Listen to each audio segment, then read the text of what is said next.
हाँ जी, आज का हमारा जो टॉपिक है पहला वो है सूडो फोर्स के बारे में। देखो बच्चों, हमने आपको बताया कि जैसे हम बस में जा रहे हैं और बस वाले ने एकदम से ब्रेक मार दी, जैसे एकदम से ब्रेक मारे हम आगे जाके गिरे, जिस इमेजिनरी फोर्स से हम आगे गए हैं उस इमेजिनरी फोर्स का नाम है सूडो फोर्स। या बस वाले ने एकदम से एक्सेलरेट कर दिया, एकदम से रेस दे दिया और बस एकदम तेजी से भागने लगी, तो हम पीछे जाके गिरते हैं, एकदम जाके गिरते हैं ना पीछे। जिस फोर्स से हम पीछे जाते हैं ना उसको क्या बोलते हैं बेटा? सूडो फोर्स बोलते हैं। अब देखो बच्चों, मोशन को ऑब्जर्व करने का सबसे तगड़ा तरीका क्या होता है? वो होती है जगह, पोजीशन। किसी भी मोशन को डिसाइड कौन करता है? उसकी पोजीशन। भाई आप कहाँ बैठे हो उसके अकॉर्डिंग। जैसे मान लो मैं बस में बैठा हूँ, मैं और ये बस में बैठे हैं, ये मेरे को देख रहा है, मैं इसको देख रहा हूँ, हम दोनों को क्या लग रहा है कि ये भी रेस्ट में है और मैं भी रेस्ट में। लेकिन जैसे इसने बाहर देखा तो पेड़ पौधे पीछे भागते हुए नजर आएंगे। क्यों? क्योंकि ये जिस फ्रेम में बैठा है वो कैसा फ्रेम है? मूविंग फ्रेम है। बच्चों, अगर फिजिक्स में जगह एक्सेलरेटेड हो तो फिर वहां सूडो फोर्सेस का कॉन्सेप्ट इंट्रोड्यूस किया जाता है। जैसे मान लीजिए बस जा रही है और ये बस एक्सेलरेट कर रही है विद सम एक्सेलरेशन। मान लीजिए ए एक्सेलरेशन के साथ इस डायरेक्शन में एक्सेलरेट कर रही है, एक्सेलरेट कर रही है मतलब स्पीड ऐसे बढ़ रही है। यहां मैंने किसी ऑब्जेक्ट को सस्पेंड किया है ऐसे, किसी थ्रेड से, धागे से। इस ऑब्जेक्ट का मास m है, जिस रोप का मैंने हेल्प लिया है वो इनएक्सटेंसिबल है और मास लेस है। आप बताओ, जब ये एकदम से एक्सेलरेट इधर करेगी तो ये कहां जाएगी? पीछे जाएगी ऑफ कोर्स, यानी कि ये यहां आ गई। मैं कहता हूं कि आप जब एक्सेलरेट करते जा रहे हो उसे तो ये यहां आगे रेस्ट में आ जाती है, ठीक है ना बेटा? और ये जितना एंगल इसके साथ बना के आई है वो एंगल मैंने आपको दे दिया 37 डिग्री। और मैंने आपसे पूछा कि कैलकुलेट एक्सेलरेशन ऑफ बस, एक्सेलरेशन ऑफ बस। बस का आप एक्सेलरेशन बताइए मुझे। आप देखिए ध्यान से, मेरा जो ऑब्जेक्ट है वो बस के अंदर है और बस जो है वो एक्सेलरेटेड है। मतलब मेरा फ्रेम कैसा हुआ बच्चा? Accelerated frame. यानी कि मैं जिस फ्रेम में हूँ, जिस जगह के अंदर मैं हूँ, वो मेरा कैसा फ्रेम है? एक्सेलरेटेड फ्रेम है। Accelerated frame of reference. Frame of reference मतलब पोजीशन इसकी, ऑब्जर्वर की या कोई आदमी, कोई ऑब्जेक्ट की पोजीशन, राइट? जहां से बैठ के वो क्या करता है? मोशन को ऑब्जर्व करता है, राइट ना बच्चों? सही बात है बेटा। अब देखो बच्चों, हमने क्या कहा कि अगर हमारे पास एक्सेलरेटेड फ्रेम ऑफ रेफरेंस होता है तो वहां पे एक इमेजिनरी फोर्स आती है, इमेजिनरी फोर्स आती है। उस इमेजिनरी फोर्स को हम सूडो फोर्स कहते हैं, सूडो फोर्स कहते हैं।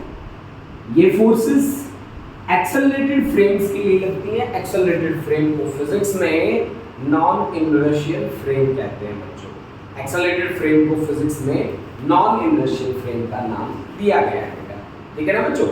ठीक है। अब देखो सूडो फोर्स की वैल्यू क्या रहती है? सूडो फोर्स की वैल्यू रहती है माइनस ऑफ m इंटू ए। मतलब माइनस का मतलब क्या है? जिस डायरेक्शन में आपका फ्रेम एक्सेलरेट कर रहा है उसके अपोजिट डायरेक्शन में आपने ये फोर्स लगानी होगी। जिस डायरेक्शन में आपका फ्रेम एक्सेलरेट कर रहा है उसके अपोजिट डायरेक्शन में ये फोर्स लगेगी, राइट ना बेटा?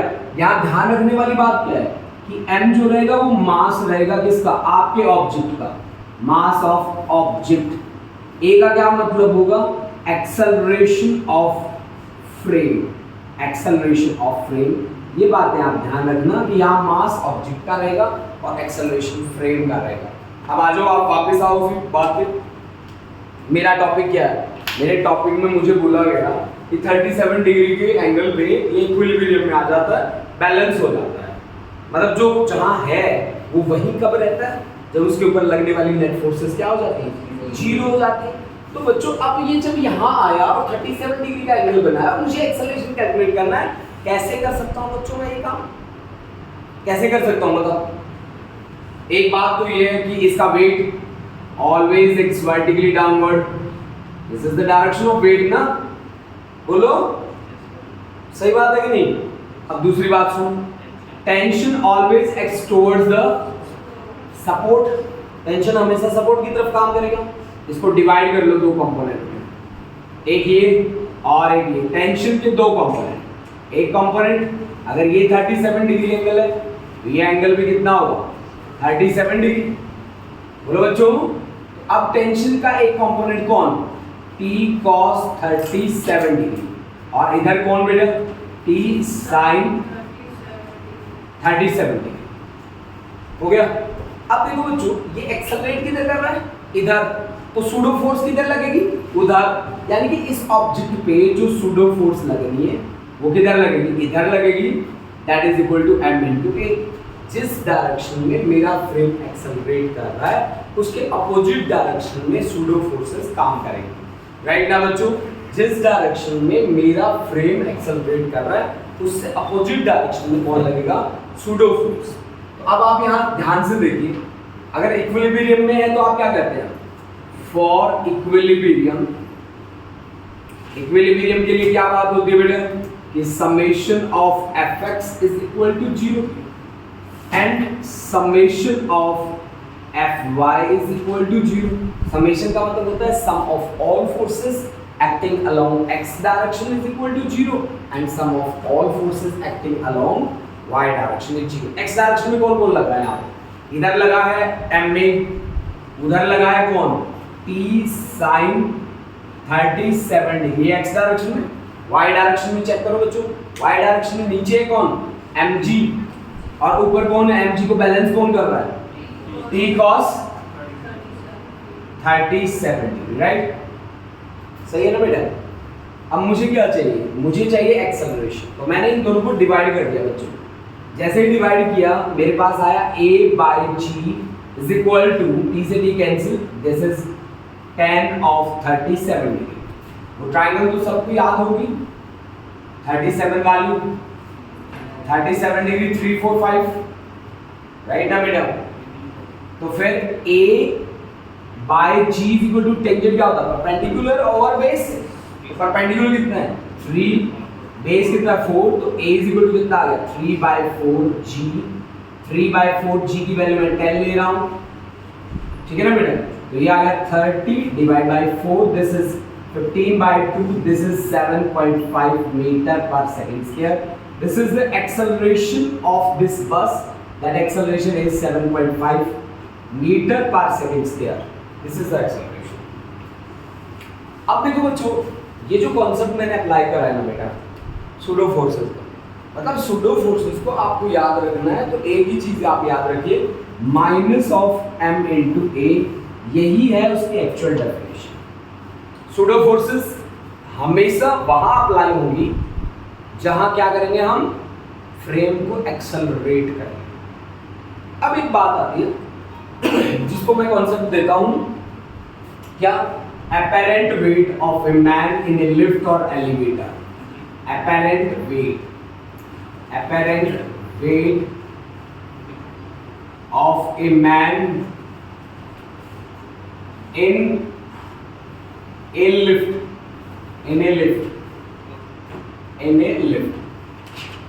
देखो बच्चों, जब आप किसी, मैंने आपको बोला एक तो होगा आपके पास वेटिंग मशीन, एक होगा भाई स्प्रिंग बैलेंस, ठीक है ना जी।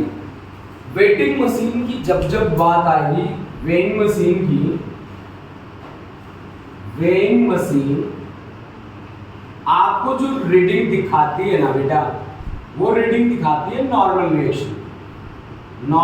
रिएक्शन, मतलब वो रियल वेट नहीं होता, वो अपरेंट होता है। नॉर्मल रिएक्शन को ही अपन क्या बोलते हैं, अपरेंट वेट बोलते हैं। दूसरी बात, जो स्प्रिंग बैलेंस होगा, मान लीजिए ये आपके पास एक स्प्रिंग बैलेंस है, ऐसे आपके घरों में आप यूज भी करते हो इस तरह के, ठीक है ना बेटा, ये स्प्रिंग बैलेंस होता है, राइट, देखा भी होगा सबने इस तरह का, है ना। मान लो हमने यहाँ से कोई वेट करना है किसी ऑब्जेक्ट का, तो ये जो स्प्रिंग बैलेंस, मान लो यहाँ हमने वेट करना है, ये वेट हमने सस्पेंड कर दिया, इससे मास m है तो ऑफ कोर्स इसका वेट कितना होगा mg होगा ना। अब यहाँ खिंचाव कितना आएगा, खिंचाव को क्या बोलते हैं बच्चों, टेंशन बोलते हैं।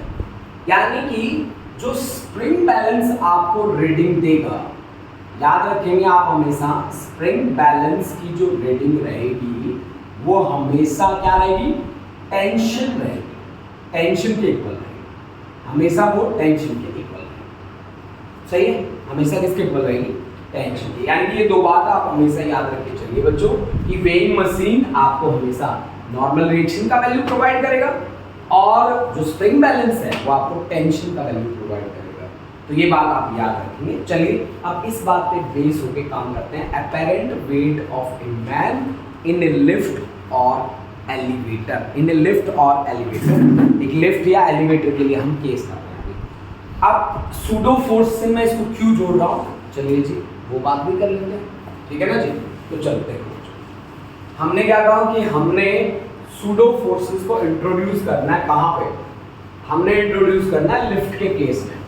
हालांकि हम बिना सूडो फोर्सेस के भी उसको सॉल्व कर सकते हैं, ऐसा नहीं है कि सूडो फोर्सेस की हेल्प से ही होगा, बिना सूडो फोर्सेस के भी मैं उसको सॉल्व कर दूंगा। देखना बच्चों कैसे, देखो बेटा मैंने एक लिफ्ट ली, ये लिफ्ट है,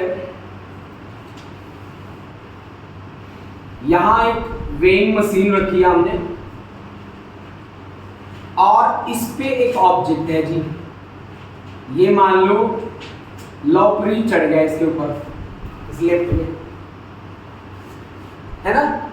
तो अब आप एक बात बताओ, अगर ये लिफ्ट रेस्ट में है, लिफ्ट के अंदर है, लिफ्ट के अंदर है और लिफ्ट कैसी है, अभी रेस्ट में है, अभी उसने बटन दबाया नहीं है, सही है, बोलो ठीक है ना बेटा। यानी कि वो जिस जगह में खड़ा है ना, वो जगह कौन सी है, लिफ्ट है, ठीक है ना। जिस जगह में आप खड़े हो वो लिफ्ट है बेटा। जो जगह होती है जहां हम बैठ के मोशन को ऑब्जर्व करते हैं, उस जगह को क्या बोलते हैं, frame of reference. Frame of reference का क्या मतलब होता है बच्चों, वो जगह जहां बैठ के हम मोशन को ऑब्जर्व करते हैं, राइट ना बेटा। फ्रेम ऑफ रेफरेंस का मतलब है वो जगह जहां बैठ के हम मोशन को ऑब्जर्व करते हैं, ठीक है ना बेटा। तो ऑब्जर्वर की जो पोजीशन है उसका बहुत बड़ा रोल होता है, इसीलिए पोजीशन को पोजीशन वेक्टर माना गया है फिजिक्स में, राइट और रॉन्ग बच्चों, ठीक है ना बेटा। अब दूसरी बात सुनो बच्चों, अब लिफ्ट रेस्ट में है, इसका वेट कहाँ एक्ट करेगा, इसका वेट एक्ट करेगा वर्टिकली डाउनवर्ड। अब ये वेइंग मशीन के कांटेक्ट में है, कांटेक्ट में है, तो कांटेक्ट में कौन सी फोर्स लगती है, नॉर्मल रिएक्शन, नॉर्मल रिएक्शन। ये वेइंग मशीन इसके ऊपर कितना लगाएगी, एन के बराबर, और इस नॉर्मल रिएक्शन की जो रीडिंग है ना, वही वेइंग मशीन में आएगी। नॉर्मल रिएक्शन लवप्रीत पे कितना नॉर्मल रिएक्शन लगाएगा, वही रीडिंग आएगी। मतलब यहाँ पे क्या होगा, n minus M G is equal to कितना, नेट फोर्स कितना है, 0, क्योंकि ऑब्जेक्ट किस में है, रेस्ट में। रेस्ट में होता है तो क्या होता है, नेट फोर्स 0 हो जाती है, ऊपर लगने वाली फोर्स माइनस नीचे लगने वाली फोर्स इज इक्वल टू 0, यानी कि n इज इक्वल टू क्या होगा, mg। यानी कि यहाँ पे n का क्या मतलब है, n को मैं बोल रहा हूँ apparent weight, apparent weight is equal to क्या, बोलो बेटा ये क्या है, real weight, real weight, apparent weight is equal to real weight, सही है। नॉर्मल रिएक्शन को मैंने क्या बोला बच्चों, apparent weight। अब दूसरी कंडीशन देखो बच्चों, दूसरी कंडीशन में यही लिफ्ट है, अब लवप्रीत ने बटन दबा दिया, इसे चौथे माले पे जाना है, ये वेइंग मशीन है, वेइंग मशीन के ऊपर ये खड़ा है, ये लो जी, ये लवप्रीत है, भंगड़ा करता जा रहा है, समझ रहे हो।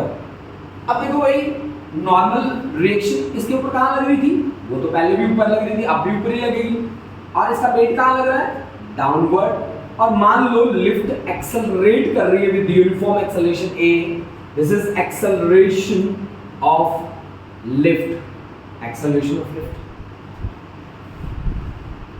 अब अगर लिफ्ट एक्सेलरेशन कर रही है ऊपर, तो लवप्रीत में सूडो फोर्स कहाँ लगेगी? नीचे। और कितनी लगेगी? इसका मास कितना है m, और एक्सेलरेशन कितना है इसका? ऊपर। तो ये लो जी m में नीचे, सही है। m में क्या है? अब m में है जी pseudo force, pseudo force, pseudo force, सही है। बैलेंसिंग बैलेंसिंग खेल लो, तो इसका मतलब क्या हुआ? n इज इक्वल टू क्या हो गया? m में प्लस mg, m में प्लस क्या बेटा? mg, राइट है बच्चों। यानी कि नॉर्मल रिएक्शन की वैल्यू कितनी आ गई? m into a plus g। a plus g क्या है बेटा? This is effective acceleration, this is effective acceleration, acceleration. यानी कि आप यहां क्या बोल सकते हैं? ये जो एंड है जिसको हम बोल रहे हैं apparent weight, that is greater than क्या? Real weight. एपरेंट वेट किससे बड़ा आ रहा है बेटा? रियल वेट से बड़ा आ रहा है, ठीक है ना जी। दूसरी कंडीशन देखो, मान लो यही लिफ्ट है, यही अपना लवप्रीत है, अब ऊपर जाके वापस आ रहा है, ये ऊपर जाके वापस आ रहा है, ये वापस आ रहा है एक्सेलरेशन a के साथ। This is acceleration of lift. अब यहाँ लिफ्ट जो है वो एक फ्रेम है बच्चों, फ्रेम है जिस फ्रेम में खड़ा है, और वो फ्रेम कैसा है? एक्सेलरेटेड फ्रेम है बच्चों, एक्सेलरेटेड फ्रेम है। अब इसका वेट कहाँ कटेगा? Weight always it's vertically downward, normal reaction always perpendicular to the contact surface. Accelerate कहाँ कर रहा है? नीचे। तो सूडो फोर्स कहाँ लगेगी? ऊपर। यानी कि सूडो फोर्स कहाँ लगेगी? मास ऑफ लवप्रीत इनटू एक्सेलरेशन ऑफ लिफ्ट। अब बैलेंस कर लो फिर से, यानी कि m plus ma is equal to mg, यानी कि नॉर्मल रिएक्शन किसके इक्वल आ गया? mg minus ma। नॉर्मल रिएक्शन को क्या बोला है हमने? Apparent weight. यहां ये एपरेंट वेट किससे कम है बच्चों? Apparent weight is less than किससे बेटा? Real weight. यानी कि normal reaction n is equal to m into g minus a। अब मान लो लिफ्ट के तार टूट गए, ऊपर से लवप्रीत नीचे आ रहा था, लिफ्ट के तार टूट गए, तार टूट गए तो उसको क्या बोलेंगे? Free fall. बोलो, in case of free fall, in case of free fall. अब मान लो लिफ्ट के तार टूटे बेटा, अब तार टूटे तो ग्रेविटी जिस हिसाब से खींचेगी उसी हिसाब से आएगा, यानी एक्सेलरेशन किसके बराबर होगा? एक्सेलरेशन ड्यू टू ग्रेविटी के बराबर होगा। यानी कि a किसके बराबर हो जाएगा बच्चों? g के बराबर हो जाएगा। और अगर a g के बराबर हो जाएगा तो n is equal to m into G minus a था, a की जगह g रखोगे, नॉर्मल रिएक्शन कितनी आएगी? 0। यानी कि उस सिचुएशन में आपकी जो वेइंग मशीन है वो आपको रीडिंग दिखाएगी, उसकी रीडिंग ही नहीं आएगी बच्चों। यानी कि अगर फ्री फॉल हुआ तो वेइंग मशीन आपको कोई रिजल्ट शो नहीं करेगी। मैं आपको बता दूं कि जितना भी यहाँ मैंने कॉन्सेप्ट किया वो पूरा का पूरा सूडो फोर्सेस के हेल्प से कवर किया, राइट बच्चों? पूरा का पूरा हमने किसके हेल्प से कवर किया? उसको सूडो फोर्सेस के हेल्प से कवर किया। अब देखो बच्चों, यहाँ मैं आपसे अगर पूछूं, मान लीजिए मैं आपको एक कॉन्सेप्ट दे दूं, मैं बोलूं कि एक मेरी लिफ्ट है और ये एक्सेलरेट कर रही है 3 मीटर पर सेकंड स्क्वायर की एक्सेलरेशन से, और मेरे ऑब्जेक्ट का मास है, मेरे ऑब्जेक्ट का मास है कितना बेटा? मान लीजिए उसका मास है 10 किलोग्राम, 10 किलोग्राम। मेरे ऑब्जेक्ट का मास 10 किलोग्राम है बच्चों, और ये जो लिफ्ट है ये नीचे एक्सेलरेट कर रही है विद सम एक्सेलरेशन a। तो ये जो वेइंग मशीन है ये रीडिंग कितनी दिखाएगी भाई? अगर मैं वेटिंग मशीन पे इस ऑब्जेक्ट को खड़ा कर दूं तो ये रीडिंग कितनी दिखाएगी? अगर मैं आपसे यही क्वेश्चन करूं तो आप क्या बोलोगे कि सर देखो इसकी जो रीडिंग होगी वो नॉर्मल रिएक्शन के बराबर होगी, और नॉर्मल रिएक्शन है ना सर वो है m into G minus a। मैंने मास कितना दिया बच्चों? मैंने मास दिया 10, g की वैल्यू ले लीजिए 10 माइनस एक्सेलरेशन कितना? बोलो 3, तो ये आ गया 10 इंटू 7, दिस इज 70 न्यूटन। ये रीडिंग मेरी वेइंग मशीन मुझे शो करेगी बेटा। अगर मेरी वेइंग मशीन एक्सेलरेट कर रही है कितने एक्सेलरेशन से? 3 मीटर पर सेकंड स्क्वायर के एक्सेलरेशन से, और अगर मेरे ऑब्जेक्ट का मास है कितना 10 kg, तो ये वो कंडीशन रहेगी जहाँ पे एक मशीन का जो रिजल्ट आएगा वो 70 न्यूटन आएगा। मैं आपको एक बात बता दूं बच्चों कि वेट एक फोर्स है, ये बात अपने दिमाग में बिल्कुल फिट कर लो। और ये फोर्स किसके कारण होती है? ग्रेविटी के कारण लगने वाली फोर्स है बच्चों। ग्रेविटी के कारण लगने वाली क्या बेटा? ये फोर्स है। इस बात को आप हमेशा याद रखेंगे, नोट रखेंगे। जब आप किसी ऑब्जेक्ट को ऊपर से नीचे थ्रो करते हैं, ऊपर से नीचे, तो उसका जो अपरेंट वेट होता है वो होता है m × g माइनस a। नीचे से ऊपर फेंकेंगे तो m × g plus a, right ना? एक में a प्लस g, एक में g minus a, g plus a, एक में g माइनस a। ध्यान रख लेंगे आप इस बात को, ठीक है? तो चलिए अब हम करते हैं नेक्स्ट टॉपिक। आज हम एक अलग कॉन्टैक्ट फोर्स लेके आ रहे हैं बच्चों आप लोगों के लिए। उस कॉन्टैक्ट फोर्स का नाम है स्प्रिंग फोर्स। तो आज आपको उसके बेसिक्स हम बताते हैं कि स्प्रिंग फोर्स का काम क्या होता है। आप एक बात बताओ, स्प्रिंग तो देखा है ना सबने? बोलो, स्प्रिंग तो देखा है? आपके बाइक में भी तो शॉकर लगे हैं, स्प्रिंग की तरह ही होते हैं वो। गाड़ियों में शॉकर लगे हैं, तो उनका क्या काम होता है बच्चों? जैसे सोफा है, सोफा में भी तो स्प्रिंग की तरह बिहेव करता है, बताओ, ठीक है ना बेटा? स्प्रिंग का क्या काम होता है? जैसे आपने उसे खींचा, उसकी लेंथ बढ़ गई, जैसे छोड़ा एज इट इज हो गया, एज इट इज। अब छोड़ते ही अपने आप वापस एज इट इज हो जाता है, वापस हो जाता है। उसका मतलब है उसके पास कुछ ना कुछ एनर्जी स्टोर होती है, जिसको फिजिक्स की टर्म में बोलते हैं क्या? रीस्टोरिंग एनर्जी या रीस्टोरिंग फोर्स। अब हम उसके साथ डील कैसे करेंगे? चलिए जी, नया टॉपिक है स्प्रिंग फोर्स। एक अलग हमारे पास कॉन्टैक्ट फोर्स आ रही है जिसका नाम है स्प्रिंग फोर्स। इसका नाम है बेटा स्प्रिंग फोर्स। देखो बच्चों, क्या है स्प्रिंग फोर्स, कैसे हमें इस पे काम करना है और कैसे हमें इसके क्वेश्चंस बनाने हैं, ठीक है ना? तो बाहर जाने उठा लो ना बेटा, बाहर जाने में यहाँ पे दिक्कत या सिक्योरिटी थोड़ी खड़ी कर रखी है मैंने।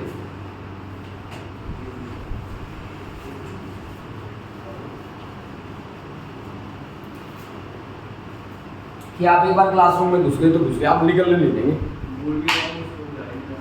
हाँ, जब फोन फान आ जाए कोई अर्जेंट कॉल हो तो आप बाहर चले जाएगा, कोई बात नहीं, है ना? हो जाता है कई बार। चलिए, अब हमने क्या कहा, हम आज जिसके साथ डील करने वाले हैं वो है स्प्रिंग फोर्स। बच्चों देखो, अगर हम इन टॉपिक्स को एनसीईआरटी के हिसाब से देखें ना बच्चों, तब तो अभी मैं जो स्टार्टिंग थोड़ी सी कराऊंगा आपको वो मोर देन इनफ होगी आपके, ठीक है ना? और अगर आप कॉम्पिटिटिव के हिसाब से देखें उसके बाद फिर इसके क्वेश्चंस बनेंगे, वो आपके लिए बड़े इंपॉर्टेंट रहेंगे। इसमें क्या टिप्स एंड ट्रिक्स रहेंगे वो आपने बड़े अच्छे से पढ़ने हैं, समझने। करें स्टार्ट, करें बेटा स्टार्ट। देखो भी बच्चों, स्प्रिंग कुछ इस तरह का होता है, आप डेली लाइफ में जो देखते हो वो मैं स्प्रिंग आपके सामने बना रहा हूँ। आप देखो, ये मैंने स्प्रिंग को यहाँ मतलब टाइटली बांध दिया और इस एंड को मैंने फ्री छोड़ दिया, इस एंड को फ्री छोड़ दिया बच्चों। अच्छा एक बात और सुनो, यहाँ जब हम इसको खींचेंगे ना तो इसकी लिमिट में खींचेंगे। ऐसा भी होता है कि आप पेन से स्प्रिंग निकाला, अब हम कहते हैं कि स्प्रिंग को जब हम खींचते हैं तो उसकी लेंथ बढ़ जाती है और जैसे ही छोड़ते हैं वो वापस आ जाता है। तो कई बच्चे मुझे स्प्रिंग निकाल के दिखाते हैं, कहते हैं सर इधर आओ, स्प्रिंग लिया खींच के पूरा लंबा कर दिया, कहता सर वापस करके दिखा दो। मैं जो काम करूँगा वो विद इन लिमिट करूँगा, जिससे कि उसका बिहेवियर खत्म नहीं होगा। आप समझ गए मेरे को? इस तरह के बिहेवियर को जिसमें आप किसी ऑब्जेक्ट को खींचो उसकी लेंथ बढ़ जाए और जैसे छोड़ो वापस एज इट इज हो जाए, उसको बोलते हैं इलास्टिक बिहेवियर। यार इलास्टिक आते हैं कि मार्केट में नहीं आते? इलास्टिक का क्या मतलब होता है? यही तो मतलब होता है ना इलास्टिक का, कि आपने खींचा, आप शोरूम पे चले गए, आपने जीन ली और अगले ने कहा कि ये जीन इलास्टिक है सर, खींच के देखो देखो लेंथ बढ़ रही है, छोड़ रहे हैं एज इट इज हो रही है सर, तो उसको क्या बोला? इलास्टिक बोला ना। तो यानी कि उसका इलास्टिक जो बिहेवियर है वो खत्म नहीं होना चाहिए। तो हमने क्या करा कि विद इन इलास्टिक बिहेवियर मैंने यहाँ पे फोर्स लगा दी F। ये मेरी फोर्स कैसी है बच्चों? External force. अब न्यूटन क्या कहता है? न्यूटन कहता है कि कोई भी कर्ली फोर्स एग्जिस्ट नहीं करती ना। तो अब जब आप इधर फोर्स लगा रहे हो तो इसके अंदर एक फोर्स रीस्टोर हो रही है जो इससे अपोजिट है बेटा, एक्सटर्नल से अपोजिट है, जिसका काम ये है आपके पास रीस्टोरिंग फोर्स। सही है। अब आपने क्या किया, इस फोर्स से लेंथ इसकी इतनी बढ़ा दी, मान लीजिए कितनी लेंथ बढ़ा दी, x लेंथ बढ़ा दी। ये देखो बच्चों, 1 2 3 और 4 ये फ्री है। मतलब आपने लेंथ यहां से लेकर यहां तक इसकी लेंथ क्या होगी बेटा, बढ़ गई, x लेंथ बढ़ गई।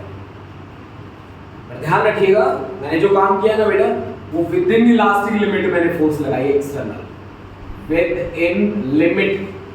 इस लिमिट को बोलते हैं इलास्टिक लिमिट। इलास्टिक का मतलब होता है एक्सटर्नल फोर्स जैसे ही हटाएंगे मेरा ऑब्जेक्ट वापस अपनी ओरिजिनल शेप ले लेगा, राइट ना। विद इन इलास्टिक लिमिट मैंने काम किया। अब यहां आके जैसे फोर्स मैंने यहां लगा रखी थी F एक्सटर्नल, मैंने जैसे ही F एक्सटर्नल 0 करी, सही है ना, एक्सटर्नल फोर्स को जैसे ही मैंने हटाया वैसे ही मेरा स्प्रिंग ओरिजिनल शेप में आ गया बच्चों। इस तरह की शेप में आ गया बेटा, ये लो जी, ये लो ओरिजिनल शेप में आ गया। तो मैं कहता हूं कि वो वापस आया है, उसको ओरिजिनल शेप में लाने के लिए रिस्पॉन्सिबल है, उस फोर्स का नाम है रीस्टोरिंग फोर्स। रीस्टोरिंग फोर्स की हेल्प से मेरा स्प्रिंग वापस अपनी ओरिजिनल शेप में आया है। क्या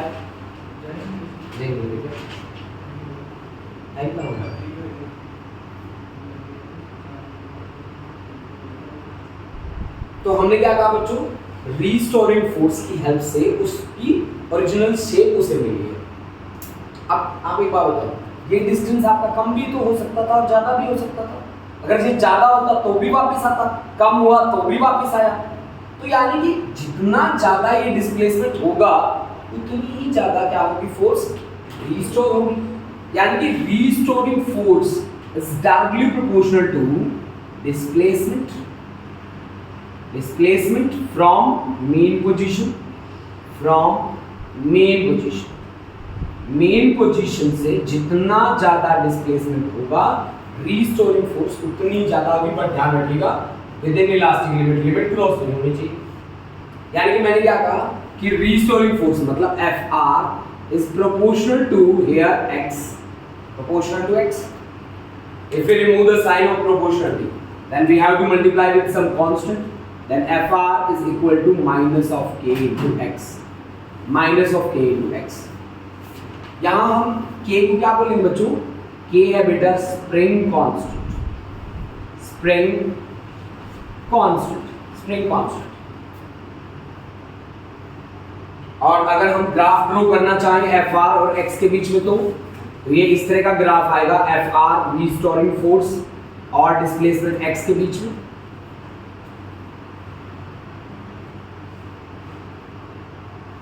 दूसरी बात देखिए बच्चों, यहां नेगेटिव साइन क्यों आया? नेगेटिव साइन क्या शो करता है? shows that direction of restoring force is opposite to direction of displacement. Direction of restoring force is opposite to direction of displacement.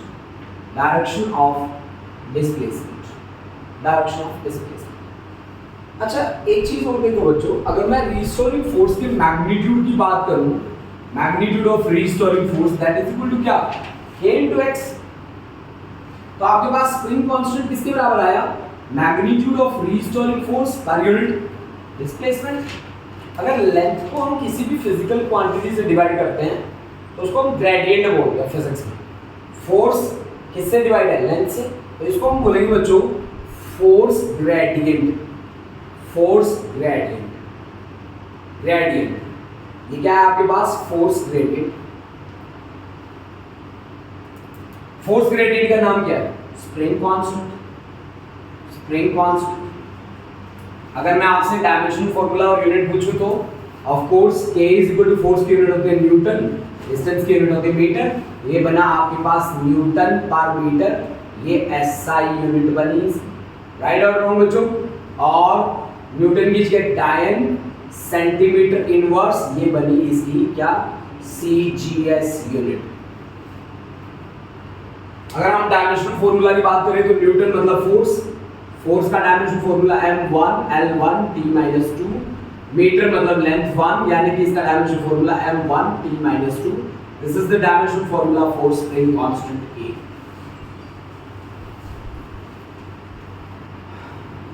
एक बहुत तगड़ी इंफॉर्मेशन इसके ग्राफ से भी हमें मिलती है बच्चों। अगर आप देखें यहाँ पे तो आपके पास एक है रीस्टोरिंग फोर्स और एक है बेटा डिस्प्लेसमेंट। ये है बेटा रेफरेंस पॉइंट ओरिजिन। हमने y एक्सिस पे लिया है रीस्टोरिंग फोर्स और x एक्सिस पे लिया है बेटा क्या डिस्प्लेसमेंट। x का मतलब है डिस्प्लेसमेंट, x का मतलब है डिस्प्लेसमेंट। अब आप एक बात बताओ, ग्राफ को रीड करने का तरीका क्या बताया मैंने आपको? एक डिवाइड कर लो, एक मल्टीप्लाई कर लो। जो डिवाइड कर रहे हैं यहाँ पे मतलब y एक्सिस को x एक्सिस से डिवाइड करें तो ये क्या हुआ? Perpendicular over base. Perpendicular over base क्या होता है? Tangent theta. टेंजेंट थीटा को क्या बोलते हैं? स्लोप। स्लोप को हम क्या लिख सकते हैं बच्चों? इसको हम FR by x भी लिख सकते हैं, d of FR divide by dx भी लिख सकते हैं बच्चों। और that is equal to tangent theta. मान लीजिए लाइन ये इस तरह की लाइन आई है, ये आपके पास है टेंजेंट थीटा। तो आप एक बात बताइए, फोर्स को अगर डिस्प्लेसमेंट से डिवाइड करें तो आता क्या? Spring constant.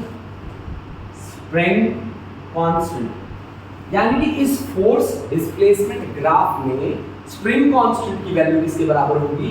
Slope of line के बराबर होगी। यानी कि आपके पास क्या बात आई? In force displacement graph, in force displacement graph tangent theta is equal to spring constant. Spring constant, tangent theta is equal to spring constant. सही है। दूसरी बात, अगर हम फोर्स को डिस्प्लेसमेंट से मल्टीप्लाई करते हैं तो क्या आता है? फोर्स इनटू डिस्प्लेसमेंट क्या चीज होती है? बोलो बोलो बेटा, फोर्स इनटू डिस्प्लेसमेंट क्या होता है? वर्क। वर्क डन के बराबर होता है। As work done is equal to, as work done या एनर्जी, वर्क डन एनर्जी के बराबर होता है बच्चों। Energy is equal to force into displacement. अब फोर्स किस एक्सिस पे है? y एक्सिस पे है। और डिस्प्लेसमेंट किस एक्सिस पे है? x एक्सिस पे है। y एक्सिस को x एक्सिस से मल्टीप्लाई करते हैं क्या आता है? एरिया। यानी इस ग्राफ में, फोर्स डिस्प्लेसमेंट ग्राफ में, फोर्स डिस्प्लेसमेंट ग्राफ में area, area under curve, area under curve आपको क्या देगा? वर्क या एनर्जी की वैल्यू प्रोवाइड करेगा। ये लो जी।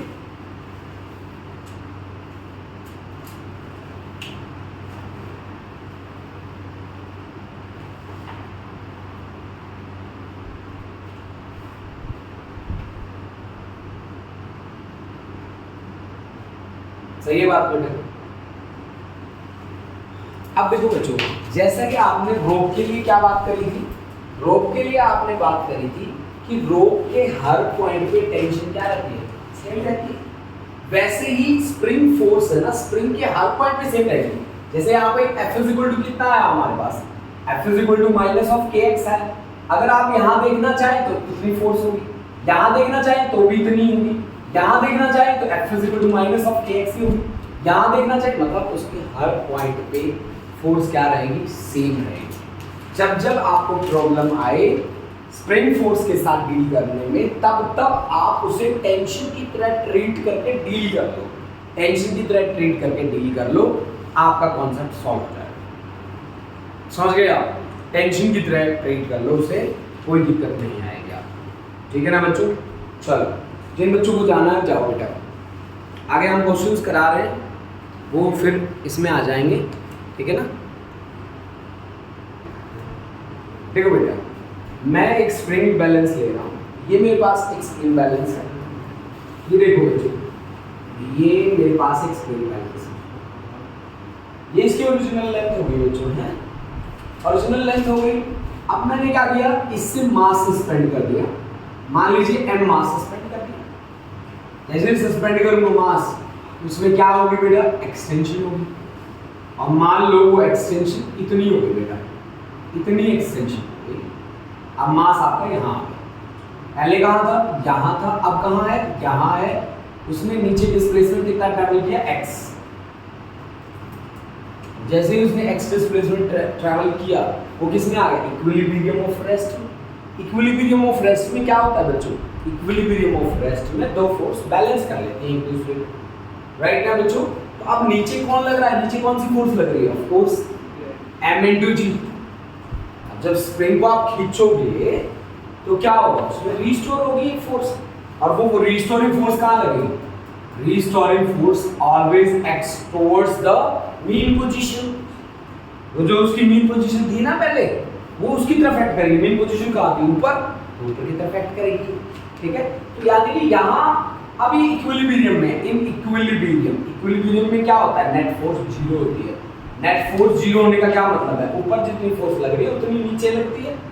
ऊपर कितनी फोर्स लग रही है बच्चों, Fr, नीचे कितनी फोर्स लग रही है बेटा, m × g।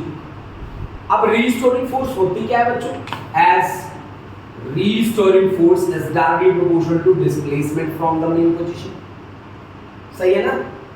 अब Fr इज इक्वल टू क्या आता है, minus of k × x। x क्या है बेटा, एलोंगेशन। रिस्टोरिंग फोर्स यहाँ कितनी है, mg। यहाँ रिस्टोरिंग फोर्स कितनी है, माइनस ऑफ kx। इक्वेट कर लो बेटा 1 × 2, इक्वेट 1 × 1 × 2 को अगर आप इक्वेट करेंगे तो माइनस ऑफ kx किसके इक्वल आ जाएगा, mg। एलोंगेशन कितनी आ गई, mg डिवाइड बाय k, ठीक है ना बेटा। आपको वैल्यू से मतलब है, आपका वैल्यू आ गया क्योंकि आपको मैग्नीट्यूड चाहिए, तो एलोंगेशन आ गया आपका क्या, mg डिवाइड बाय k के इक्वल आ गया, mg डिवाइड बाय k के इक्वल आ गया। सही है ना, यहाँ देखो ना यार, ठीक है। अब दूसरा देखो बेटा, दूसरी रीडिंग में देखो कैसे बनाता हूं। मान लीजिए कि मैं एक इंक्लाइन प्लेन पे हूं, इस तरह का इंक्लाइन प्लेन है, ये मेरे पास है, यहां मैंने एक स्प्रिंग वो लगा रखा है, स्प्रिंग बैलेंस। ये देखो बेटा, ये मैंने लगा रखा है स्प्रिंग बैलेंस, लगा दिया बेटा स्प्रिंग बैलेंस। अब ये जब फ्री है तो ठीक है, ऐसे है, ये मैंने जो सरफेस लिया है वो स्मूथ सरफेस है, स्मूथ सरफेस है। स्मूथ सरफेस का मतलब है यहाँ पे फोर्स ऑफ फ्रिक्शन का 0 हो जाना। स्मूथ सरफेस वर्ड लिखा हो, इसका मतलब है फोर्स ऑफ फ्रिक्शन उसके लिए कितनी है बेटा, 0 है। फोर्स ऑफ फ्रिक्शन उसके लिए कितनी है, 0 है। अब हम क्या करते हैं बच्चों, अब हम यहाँ एक वेट लगा देते हैं, वेट बोल दो या मास बोल दो, मास m मैंने इससे अटैच कर दिया। अगर स्मूथ सरफेस है तो मास के कारण ये क्या आएगा, नीचे आएगा, नीचे आएगा तो इसमें कुछ खिंचाव आएगा, इसकी लेंथ बढ़ेगी कुछ। तो इस जैसे मैंने मास ये लटकाया ना बेटा यहाँ से, तो फिर ये ऐसे थोड़ा सा एक्सटेंशन आ गई इसमें। एक्सटेंशन कितनी आई, मान लो ये इतनी आ गई एक्सटेंशन, ये देखो ये इतनी एक्सटेंशन आ गई, ठीक है ना बच्चों। और अब ये मास आ गया यहाँ पे, मान लीजिए मास यहाँ पे आ गया, ये जिस एंगल से इंक्लाइन का प्लेन वो मान लीजिए थीटा है, वो मान लीजिए थीटा है, सही है। तो पहले इसकी लेंथ इतनी थी, अब उसकी लेंथ इतनी हो चुकी है। मान लो यहाँ एलोंगेशन कितनी हुई है, पहले इतनी लेंथ थी, एलोंगेशन मान लो इतनी हुई है, वो एलोंगेशन है x। एलोंगेशन का मतलब समझते हो ना, लेंथ का बढ़ जाना, लेंथ कितनी बढ़ी, मान लो x लेंथ बढ़ी, सही है। अब इसकी मीन पोजीशन कौन सी है, ये वाली। तो यहाँ जो रीस्टोरिंग फोर्स काम करेगी वो कहाँ करेगी, टुवर्ड्स द मीन पोजीशन। मतलब यहाँ रीस्टोरिंग फोर्स कहाँ का काम करेगी, इधर करेगी ना रीस्टोरिंग फोर्स इधर। यहाँ आगे वो रेस्ट में आ गया, अब इसका वेट कहाँ करेगा, weight always acts vertically downward mg। अगर ये एंगल थीटा है तो इसका डाउनवर्ड डायरेक्शन में एंगल कितना बनेगा, थीटा। तो ये क्या बन गया, mg cos थीटा, और ये क्या बन गया बेटा, mg sin थीटा।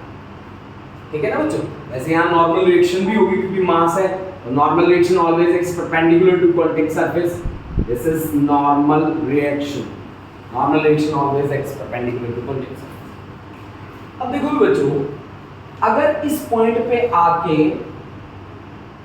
उसने अपने आप को क्या कर दिया, इक्विलिब्रियम में कर दिया, मतलब रेस्ट में आ गया, तो रेस्ट में कब आता है, जब ऊपर लगने वाली फोर्स और नीचे लगने वाली फोर्स बैलेंस कर दे, तब रेस्ट में आता है। इधर कौन लग रहा है, एफआर ऊपर की ओर लग रहा है, और mg sin थीटा कहां लग रहा है, नीचे की ओर। तो एफआर रीस्टोरिंग फोर्स की वैल्यू कितनी आ गई, mg sin थीटा। सही, लेकिन हमें पता है कि रीस्टोरिंग फोर्स की वैल्यू किसके प्रोपोर्शनल होती है, एलोंगेशन के प्रोपोर्शनल होती है। एलोंगेशन कितनी होती है, x। तो यानी कि fr is equal to some constant k into x। say this is equation number 2। दोनों को कंपेयर कर लो, तो mg sin थीटा इसके इक्वल आ गया, kx के इक्वल आ गया, यानी कि x एलोंगेशन कितनी आ गई, mg sin theta divide by k। ये किसके लिए आई, इस इंक्लाइन प्लेन के लिए आई। ये किसके लिए आई है बच्चों, इस इंक्लाइन प्लेन के लिए आई है। क्या, एलोंगेशन। एलोंगेशन का क्या मतलब है बच्चों, खिंचाव। एलोंगेशन हमने क्या बोला, खिंचाव।